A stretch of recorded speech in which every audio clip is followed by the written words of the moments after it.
So I was asked on this very windy night, speaking of that, to do a thing that we used to do during the campaign. I'll do it. Has anyone heard of the snake? Have you heard it? Should I do it? So this has to do with this subject. And it's been a long time since I've done this one, but so many people are asking, you ready? The snake, on her way to work one morning, down the path along the lake, a tender-hearted woman saw a poor, half-frozen snake. His pretty colored skin had been all frosted with the dew. Poor thing, she cried, I'll take you in, and I'll take care of you. Take me in, O tender woman.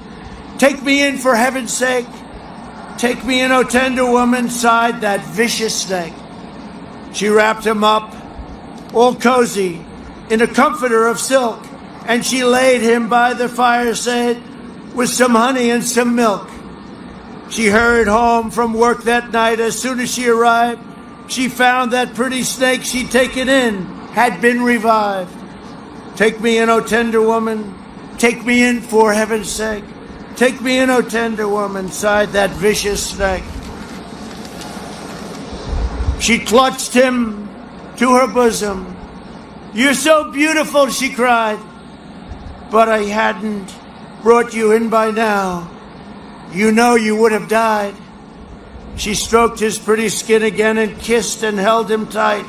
But instead of saying thank you, the snake gave her a vicious bite. Take me in, O tender woman, take me in for heaven's sake.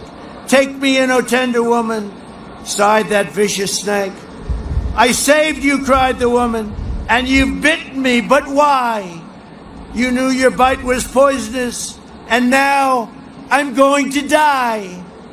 Shut up, silly woman, said the reptile with a grin. You knew damn well I was a snake before you took me in. A lot to cover, so I'm starting with the AG. I want you to tell me whether or not it's lawful or lawless ignoring court orders. That's lawless. Impounding congressional funds. Violates the law. Invoking emergency powers when there is no emergency. Unlawful. Sending troops without an invite. Violates the law. Covering for pedophiles. I just threw that one in there. Okay, I'll move to the next one. What about revoking birthright citizenship? Violates the 14th Amendment of the Constitution. How about violating due process? Violates the 5th and 14th Amendment of the Constitution. How about what we see happening with redistricting that would in some way minimize, if not delete, the voices of people of color as they are going through and illegally going through this process? Is there a constitutional amendment that you can think of that is associated with that? Probably many, but it is unlawful and unconstitutional and un-American. Thank you. As well as, can you tell me if it is lawful or lawless to violate free speech? That's lawless. Okay, sounds about right, because, you know, we had to have a conversation about Jimmy Kimmel, so I'm going to say free Jimmy Kimmel for sure, and hopefully we will deal with the FCC chairman. But the reason that I wanted to go through that long list, and that was actually not even the half of it, is because since this administration has come in on January 20th, they have engaged in some form of every single thing that I said on that list, even the part about covering for pedophiles. So my question is, why are we sitting here today? Number one, they already passed their bootleg laws, and it's clear that even the bill author is not well informed about what his bill does. Because as has already been stated, at the age of 18, you are an adult. So this idea that somehow 21-year-olds were now somehow juveniles under DC law, is that accurate or inaccurate? It was inaccurate, misunderstood the way the law works. Correct. Could not understand how to read the law and decided that they were going to rewrite the law and mess up the law. And to be clear, we were talking about judges being able to have enough discretion to decide whether or not they were going to give someone an opportunity maybe to clean their record, such as the bill author was given that opportunity under Florida law because his second felony was picked up when he was 21, to be clear. So he was older than 18. And under this law, if you were under, 25, so 24 or under, then the judges had discretion, correct? But only in certain kinds of cases, not the most serious cases. And in fact, that discretion was, as we know, exercised very rarely. And it would have been an opportunity had the Congress wanted to talk with the folks who are involved in applying that law and seeing how it works, to understand that this is not a law that's out of sync with other states, and it's working. Thank you so much. And the reason that it matters is because now the gentleman from Florida is trying to become a governor, and chances are maybe D.C., once they get statehood, could have had a future governor that had a second chance. But since they don't want other people to have chances that they've been given, they want to just pretend like they are bigger and better and badder than. So I will move on, because I am frustrated that we are having this hearing when we know that this administration can't take care of their own business. As we know, they recently illegally bombed yet another Venezuelan boat, and we may be headed for a war.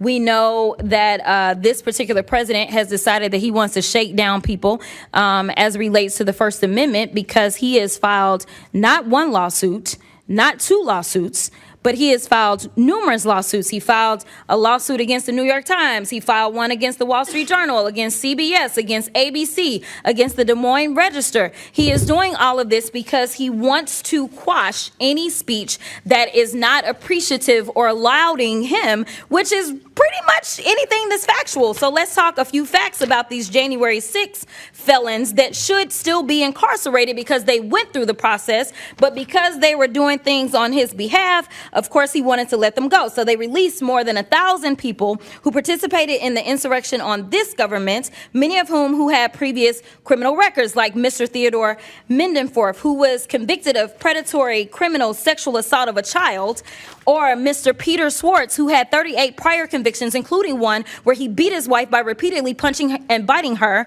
Trump also pardoned Mr. David Daniel, who was convicted of production and possession of child pornography. Trump also pardoned Mr. Daniel Ball, who, quote, threw an explosive device that detonated upon at least 25 officers during the Capitol riot. He also had a record for, quote, domestic violence by strangulation. I'm not done. Trump also pardoned Mr. Andrew Taki, who sent nudes to an undercover law enforcement officer who was posing as a 15-year-old girl. Mr. Casey Hopkins also received a pardon from Trump, and Mr. Hopkins was convicted of forcible rape. According to court records, he, quote, had forcible intercourse with the victim, choked her to the point of impairing her vision, banged her head into a wall, and urinated into the victim's mouth as he humiliated her. These are the people that he decided to release in the streets of D.C. So if anybody does need to clean up D.C., I would agree it is this man, because he is the one that is causing half the crime that we have.